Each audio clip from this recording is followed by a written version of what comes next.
what I found with this brand in the past is that we could launch a top of funnel audience without a heavy exclusion like an all buyers, and we'd still see some crazy ROAS numbers that weren't indicative of a top of funnel audience.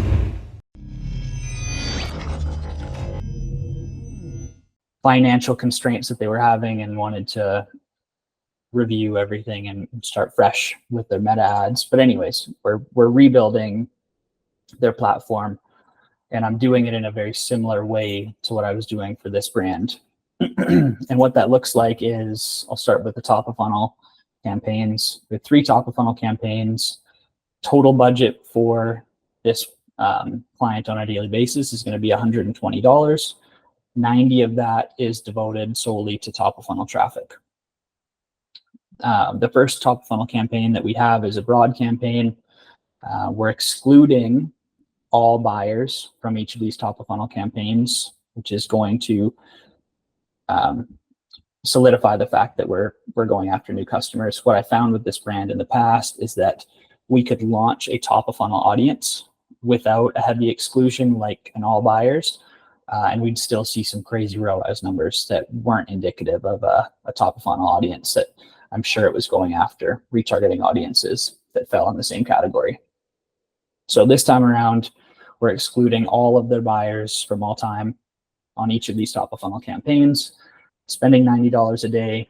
We have one lookalike audience. So this is going to be a 10% lookalike, leveraging the pixel, using their all-time audience or their all-time buyers, and then then SMS and email subscribers. So a pretty quality top of funnel audience there at a 10% lookalike level.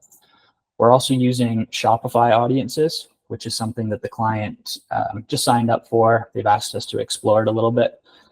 I've used it a little bit with clients in the past. I've found some success with it, but yeah, I feel like we can probably produce better lookalikes on our own, but worthwhile exploring. And then the broad campaign, it is pretty much what it is. It's left very open-ended, very minimal targeting restrictions on it. And then moving down the funnel, we have a middle of funnel audience. So this is going to be anybody who's added to cart, initiated checkout, and again, we're excluding purchasers in the same time frame. So middle of funnel traffic, individuals that may not have, for whatever reason, didn't follow through on the purchase. And the way that we're targeting them a little bit differently from top of funnel is we're going to present a carousel to them with all the variations of the different products that this business sells.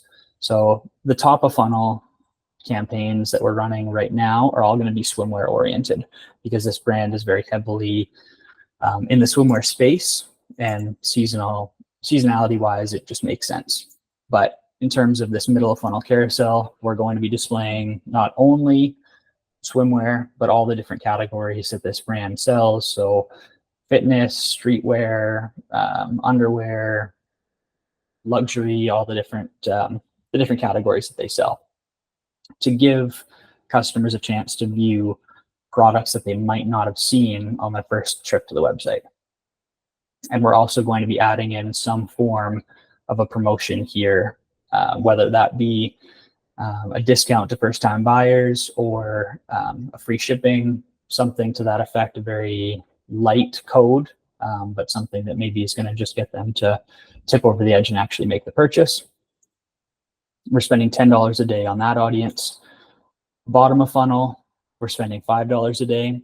Again, another carousel, but it will be different. So different products than what we were running for the top of funnel or for the middle of funnel audience. And this is going to be recent engagers. So anybody who's interacted with the brand socially in the past 10 days, I believe, anybody who's visited the website in the last 10 days, and anybody who's initiated or added to cart in the last 15 days. So very top of mind individuals. And that audience for the bottom of funnel is actually being excluded from the middle of funnel audience. So we're not going to see that frequency climb between the two. And then to kind of follow everything up, we have an Advantage Plus shopping campaign. set at a DPA. And this is going to spend $15 a day.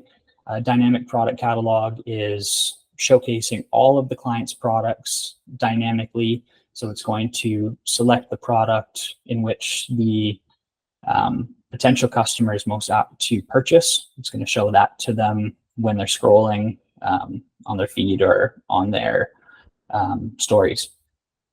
And that's a really good catch-all, because being that it's a dynamic product feed, if they visited the website, added one particular product to their cart, it's going to then show them that product or something very similar to that through this ad.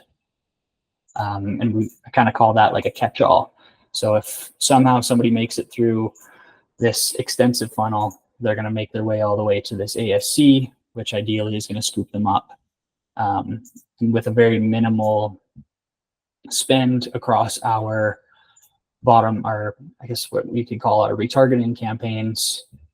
The client is going to see a really healthy on-platform ROAS because we're spending so little here and probably going to achieve the majority of our purchases on these 3 campaigns, while the top of funnel traffic is bringing in fresh eyeballs for Google and all of these other retargeting efforts that we're doing on platform. And then on top of that, leveraging email really heavily for these guys. They have a great email program that they're running, and they have like a 75 to 80% returning customer rate.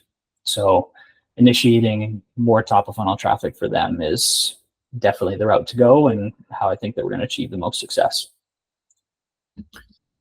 But yeah, that's pretty much it. Does anybody have any questions? Anybody want me to go deeper into any of these campaigns?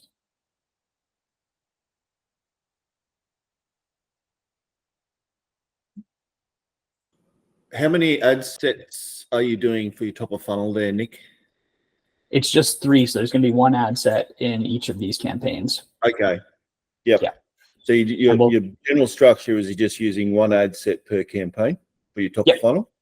And what about your ad numbers? You're just sticking with 1, or are you split testing? We're going to have, for ads in each, I think the client was pretty specific about what he wanted to be showcased to each individual category of audience. And the reason for that is their products are a little bit on the risque line, a lot of skin, especially with their swimwear products. So he gave me about 10 creatives that he wanted to showcase to the broad audience that are a little bit less skin heavy. And then on our other swimwear campaigns, these 2, I guess one thing that I should say that I probably forgot to mention the first time around is that each of these campaigns is going to showcase different creatives so that we're not overlapping through our frequency, because we are going to have some overlap here in our top of funnel audiences.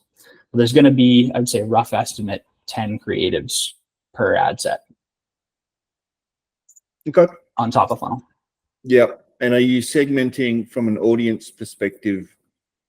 Once you see, are you identifying performance via an audience and then scaling into that audience, and then, cutting out the ones that really aren't performing? So you're not what are you taking priority over? You're taking priority over your creative or the audience?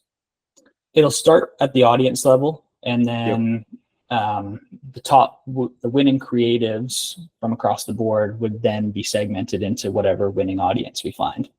Yep. So ideally, what I suspect we're going to see is that this 10% lookalike audience is going to supersede the Shopify audiences campaign. It'll likely then, this audiences campaign will be turned off.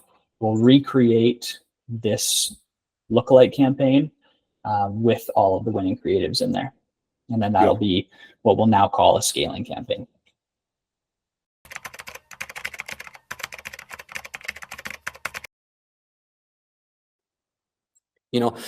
For the top of funnel on Meta, we can choose the objective. Let's say for e-com, it would be to do brand awareness or video views or, just traffic. But what I like to do is go for conversion at first. So if you go for conversion at first, you'll have